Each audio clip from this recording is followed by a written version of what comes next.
સ્ત્રી હો કે પુરુષ હો, એને તમારા સ્ત્રી હોવા સાથે બહુ નિસ્બત નથી. સ્ત્રી હોય એટલે એણે સમય આપવો જોઈએ, અને પુરુષ હોય તો બિઝી હોય એટલે ન આવે, એવી વાત મારે કરવી જ નથી. હું તો સાદી વાત એટલી કરું કે તમારા પરિવારને તમારા સમયની જરૂર હોય જ છે. અને તમે મુકેશ અંબાણી હો કે તમે સાદા લારી ખેંચતા માણસ હો કે સાદી એક કરિયાણાની દુકાન ચલાવતા હો, તમારા પરિવારને તમારે સમય આપવો જોઈએ, કારણ કે તમારો પરિવાર તમારી રાહ જુએ છે. ગઈકાલે મેં એ લોકોને એમ કહેલું કે હું નથી આવવાની, એટલે એ લોકોએ સ્વીકારી જ લીધેલું કે હું નહીં આવું.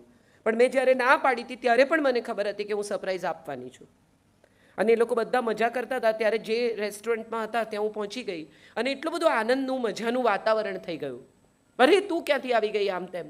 સો આઈ ઓલવેઝ ફીલ કે આપણે જે લોકો આપણને ચાહે છે, જે લોકો આપણા છે, એને માટે જે માણસ સમય નથી કાઢી શકતો એની સફળતા કોઈ કામની જ નથી.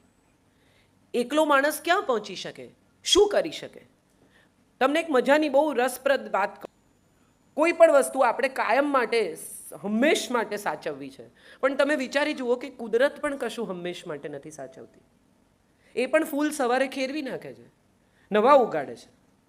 ને સૌથી મજાની વાત એ છે સાહેબ, જેણે પણ આ નોટિસ કર્યું હશે એને સમજાશે કે જે અસલી છે ને એ ખરી જાય છે, જે નકલી છે ને એ બહુ વરસ ચાલે છે. તમે પ્લાસ્ટિકના ફૂલ લાવીને મૂકી રાખો ને તો તમારે એને કંઈ પ્રોબ્લેમ ના થાય, નકલી બહુ ટકે. પણ જે અસલી છે એને તો સમય થતાં ખરી જ જવાનું છે, કારણ કે એની જગ્યાએ બીજા આવવાના છે. અને જગ્યા જે કરી શકે ને એનું જ નામ અસલી. તમારા પછીના લોકો માટે જે જગ્યા કરતું જાય એનું કામ સાચું છે. હું જે કરી રહી છું એ એટલા માટે નથી કરી રહી કે મારે પૈસા કમાવા છે, હું એટલા માટે નથી કરી રહી કે મને આમાંથી કશું મળી જાય છે. બહુ સરસ કહ્યું મૈત્રીએ કે લોકપ્રિય છે, આપણી જિંદગી સાથે જોડાયેલી વાત કરે છે. મારે તો એટલું જ કરવું છે કે કોઈક ઘરોમાં ક્યાંક કશેક એવી સ્ત્રીઓ કે જે લોકોને લાગે છે કે જિંદગી પૂરી થઈ ગઈ છે, હવે નિરાશા છે, હવે કંઈ નથી. હું કેટલી બધી બહેનોને મળું 40, 45, 50 વર્ષની, એમને એવું કહું કે વજન ઉતારો ને, તમને આટલા ઘૂંટણના પ્રોબ્લેમ છે, આવું થાય છે. કે હવે કોના માટે ઉતારવાનું? અરે કોના માટે શું, તમારા માટે ઉતારવાનું. ઘૂંટણ તમારા છે કે બીજાના છે? ની રિપ્લેસમેન્ટ થશે તો તમને થશે, બીજા માટે ક્યાં કરવાનું છે? કેટલા બધા લોકોને હું એવા ઓળખું છું કે જે લોકો એવું કહે કે હું સ્કૂલમાં હતી ત્યારે આમ કરતી, કોલેજમાં હતી ત્યારે આમ કરતી, ફલાણું, હું તો સારી પેઇન્ટર હતી, વક્તૃત્વમાં આમ હતી, ગરબામાં આગળ હતી. પછી શું થયું? તો કે પછી લગ્ન થઈ ગયા. એટલે લગ્ન કોઈ તમારા શોખ પર, તમારી કારકિર્દી પર, તમારી જિંદગી પર લગામ છે? કોઈ પરિવાર એવો નહીં હોય કે જેની પુત્રવધુ ખરેખર હોશિયાર હોય, ખરેખર સરસ કામ કરતી હોય, કોઈક રીતે આગળ આવતી હોય તો એ પરિવાર એને રોકે. હા, તમે જો એવું નક્કી કરો કે હવે મારા જ રાખો કારણ કે હું નોકરી કરું છું, તો કદાચ કોઈ તમારો વિરોધ કરે કે આ બરોબર નથી, તમારી જવાબદારી તમે પૂરી ન કરતા હો તો કોઈ વિરોધ કરે. બાકી તમારો શોખ હોય, તમે તમારું બધું કામ પરવારી જાઓ, એ પછી 1 કલાક તમે સંગીતમાં કે ચિત્રમાં કે રંગોળીમાં કે મહેંદીમાં તમને જે ગમતું હોય એવો 1 કલાક તમે કાઢો, તો હું નથી માનતી કે કોઈ પરિવાર એટલો જડ હોય કે તમને એમ કહે કે ના વાંચવાનું પણ નહીં, મૂકી દે ચોપડી, બેસી રહે. આવા કોઈ હોતા નથી. આપણી દુનિયા એવી થઈ ગઈ છે કે આપણે બધા બીજાનો વાંક બહુ જોતા થઈ ગયા છે. આપણને બધાને એવું લાગે છે કે આણે કર્યું ને એટલે ના થયું, મને મારા સાસરાવાળાએ રોકી, મને ફલાણાએ કર્યું, મને આણે આમ કર્યું, મને મારા વરે આમ કર્યું, મને ફલાણા. એકચ્યુઅલી કોઈ તમારી જિંદગીમાં કશું બગાડી કે સુધારી શકતું જ નથી. તમે બહુ શાંતિથી મારી વાત પર વિચાર કરશો તો તમને ચોક્કસ સમજાશે કે તમારી જિંદગીમાં જે કંઈ સારું કે ખરાબ થયું એની જવાબદારી ફક્ત તમારી છે. મોટા ભાગની સ્ત્રીઓને મેં એવું કહેતી જોઈ છે કે પછી એ શું વિચારે. હવે એ શું વિચારે એ પણ જો તમે વિચારો તો પછી એ શું વિચારે? એને એનું કામ કરવા દો, તમે તમારું કામ કરો. કશુંક સારું કરવાની શરૂઆત આવી જ રીતે થાય. આ મૈત્રી અને કેટલી નાની નાની દીકરીઓ છે.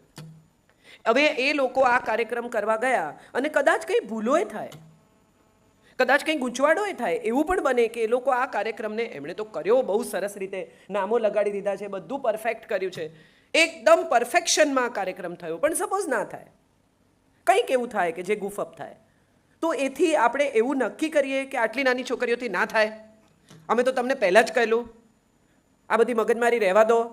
કે આપણે એમ કહીએ કે કંઈ વાંધો નહીં દીકરા, બીજી વાર બેટર કરજે. હું તમને એક બહુ સરસ દાખલો આપું, તમને બહુ મજા આવશે. મારા એક મિત્ર છે, એના દીકરાની સ્કૂલમાં આનંદ મેળાનું આયોજન હતું.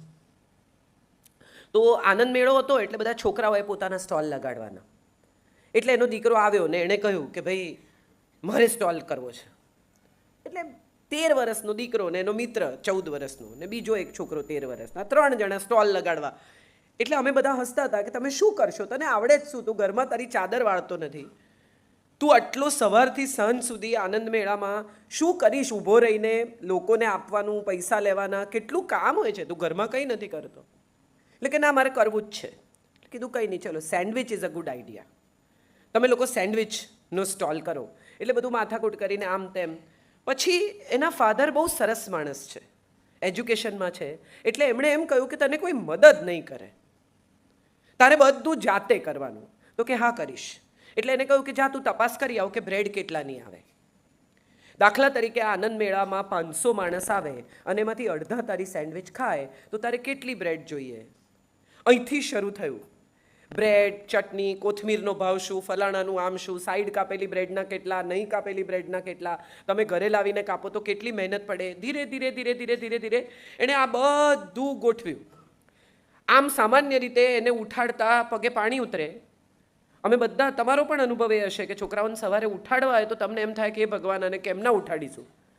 પણ એ જ છોકરાઓને ખાલી એટલું કહેવાનું તારા પપ્પાએ તારો મોબાઈલ લીધો છે,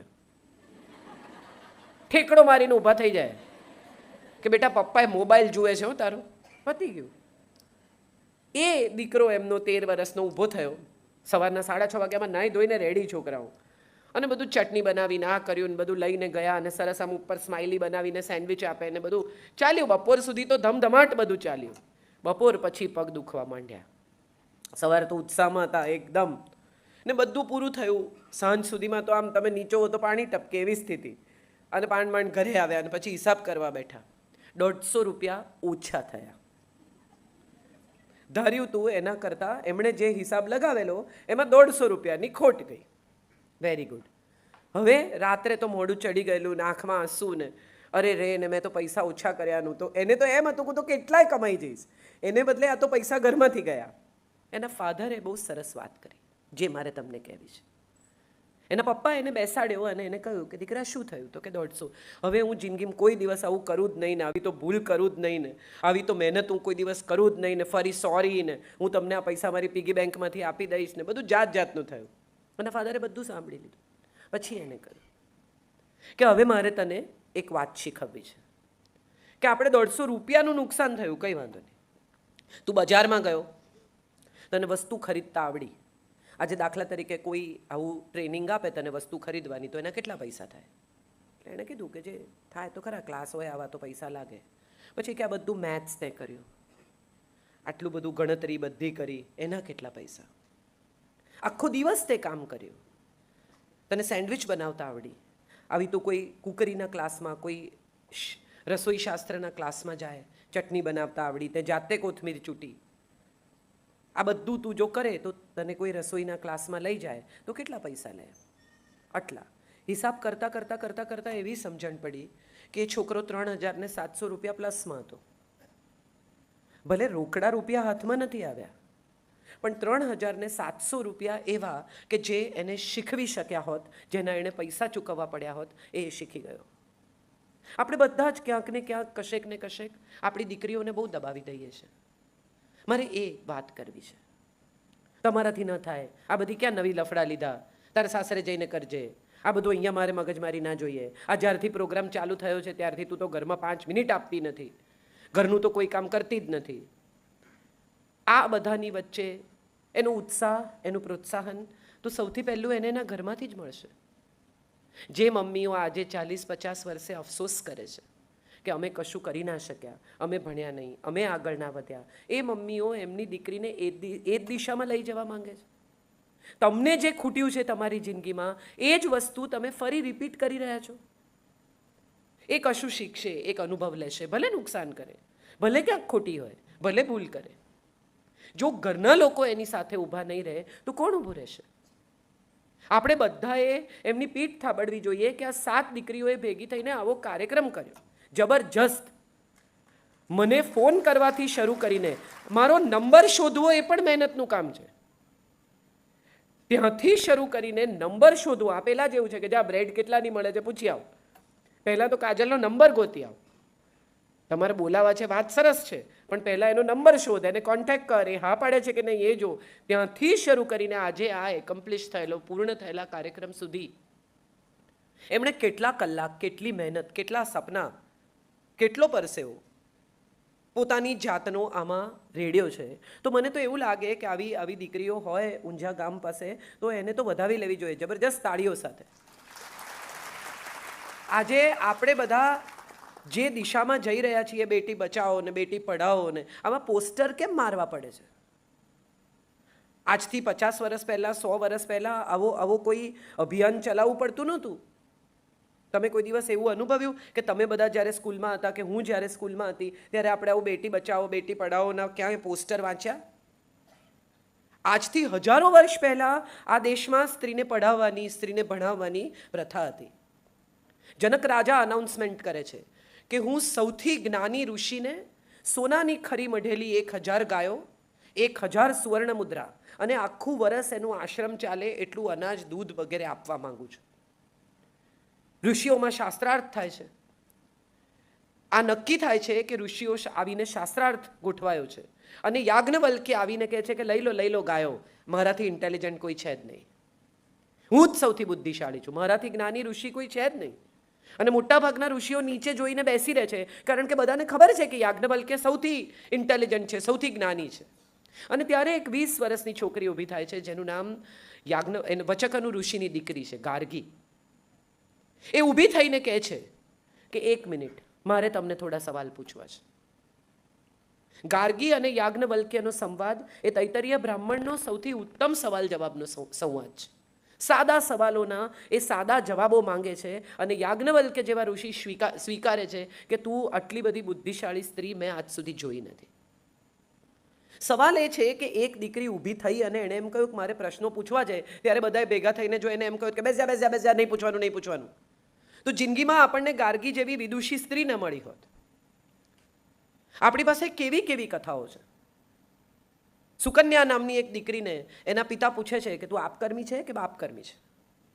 અને સુકન્યા કહે છે કે પિતાજી, હું તમારા ઉપકાર નીચે છું, તમે મને જન્મ આપ્યો છે, તમારું લોહી છે મારી રગોમાં, પણ કર્મ તો મને મારા જ પહોંચશે, તમારા નહીં પહોંચે, એટલે હું આપકર્મી છું.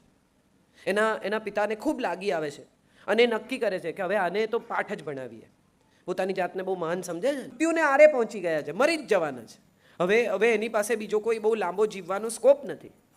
સુકન્યા આનંદથી લગ્ન કરીને જાય છે અને અશ્વિની કુમારો દેવના વૈદ્યની આરાધના કરે છે અને એમને કહે છે, એ પ્રગટ થાય છે ત્યારે, કે મને મારા પતિને નવજીવન આપવું છે.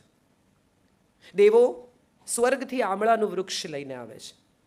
એ વૃક્ષ વાવે છે, એમાં આમળા ઉગે છે અને આમળામાંથી એ જે ચાટણ બનાવે છે, જે દવા બનાવે છે, એનાથી ઋષિને નવજીવન મળે છે અને ચાટણનું નામ ચ્યવનપ્રાશ છે.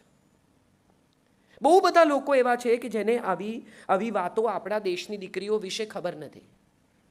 રામમોહન રાયે સતી થવાની પ્રથા રોકી એ તો પછી આવ્યું. એ પહેલાં આપણા દેશમાં કેવી કેવી સ્ત્રીઓ જન્મી છે. અનસુયા જન્મે છે. દેવો નક્કી કરે છે કે આપણે એના પતિત્વની પરીક્ષા કરીએ કે એવી તો કેવી સતી છે. બ્રહ્મા, વિષ્ણુ ને મહેશ 3 જણા એને ત્યાં આવે છે સાધુનો વેશ લઈને. પેલી અતિથિને આવકારે છે, પગે લાગે છે, સરસ જમવાની તૈયારી કરે છે. હવે સાધુઓ એમ કહે છે કે અમે તો નગ્ન થઈને જમીએ, અમારે એવું વ્રત છે કે અમે જમતી વખતે કપડાં નથી પહેરતા. હવે જો હા પાડે તો એનું સતીત્વ લાજે, એનું પતિત્વ લાજે, અને જો ના પાડે તો એનો અતિથિ ધર્મ લાજે કે ના ભાઈ, હું તો એવા માણસોને નહીં જમાડું, તો આંગણે આવેલો અતિથિ ભૂખ્યો જાય, પાપ લાગે.